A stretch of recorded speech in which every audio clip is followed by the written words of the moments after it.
తెలంగాణ మహారాష్ట్ర సరిహద్దుల్లో నాందేడ్ జిల్లాలో ఉన్న పాలోస్ గ్రామం. ఆదిలాబాద్ జిల్లా కుబీర్ మండల శివార్లో ఉన్న ఈ గ్రామంలో వినాయక నవరాత్రుల ఉత్సవాలు ఘనంగా జరుగుతాయి. ప్రతి వినాయక చవితికి ఇక్కడ ప్రతిష్ఠించే వినాయకుడు ఎంతో మహిమ గలవాడని ప్రతీతి.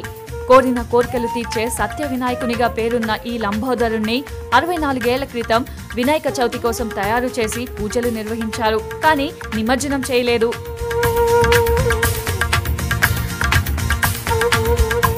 పాలాస్ గ్రామస్తులు వినాయక విగ్రహాన్ని నిమజ్జనం చేయకపోవటం వెనుక ఓ ప్రత్యేకమైన కారణం ఉంది.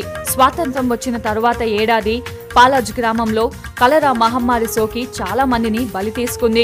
వినాయకుని పూజిస్తే పరిస్థితులు చక్కబడతాయని భావించిన గ్రామస్తులంతా కలిసి విగ్రహాన్ని ప్రతిష్ఠించారు. అయితే గ్రామంలో ఉన్న ఓ భక్తుడికి కలలో కనిపించిన వినాయకుడు విగ్రహాన్ని నిమజ్జనం చెయ్యవద్దని, ఇక్కడే ప్రతిష్ఠించి పూజలు జరిపిస్తే భక్తులు కోరికలు తీరుస్తానని చెప్పడంతో విగ్రహాన్ని నిమజ్జనం చేయకుండా పూజలు నిర్వహిస్తున్నారు.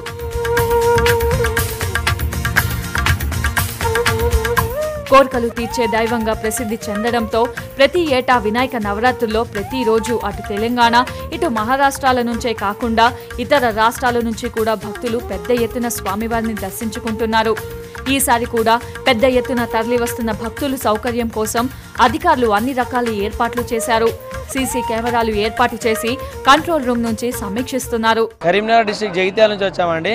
పోయిన సంవత్సరం కూడా రావడం జరిగింది. మనసులో కొన్ని కోరికలు కోరుకున్నాం. అటువంటి ఆ కోరికలు ఏదైతే కోరుకున్నామో అవి ఖచ్చితంగా మా మనసులో కోరుకునే నెరవేరినాయి. ఆ ఉద్దేశంతో మా కుటుంబ సభ్యులందరినీ కూడా తీసుకొని రావడం జరిగింది. ఇక్కడ మహత్యం, గణేశుని మహత్యం ఎట్లా ఉన్నదంటే మన మనసులో ఏదైనా అనుకుంటే 100% 100% జరుగుతుంది కాబట్టి ఇక్కడికి రావడం జరిగిందండి.